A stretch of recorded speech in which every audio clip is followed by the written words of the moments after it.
এখনকার দিনের বাচ্চাদের কিছু জিজ্ঞাসা করলে যেমন ভাবে উত্তর দেয়। তোমার নাম কি মানা? আমার নাম সুপর্ণা ঘোষ, আমার বাবার নাম সমীর ঘোষ, আমার মায়ের নাম সুচিত্রা ঘোষ। আমি স্কুলে পড়ি গুডুল প্রাথমিক বিদ্যালয়ে। আমার মামার বাড়ি বর্ধমানে।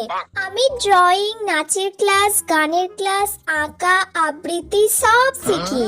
আমার বেস্ট ফ্রেন্ডের নাম সুতিষ্ণা, ওকে আমার খুব ভালো লাগে। আর আমার পছন্দ হয় না ওই স্কুলের সুমিকে, যাকে আমি একদমই পছন্দ করি না। আচ্ছা ঠিক আছে মানা, তুমি তো সব একবারেই বলে দিলে, আমাকে তো আর কিছু জিজ্ঞাসা করতেই হলো না। আগেকার দিনের বাচ্চারা যেমন ভাবে উত্তর দিত।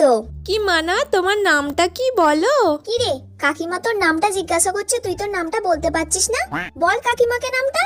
এ বাবা, একটা মেয়ের নাম জানে না।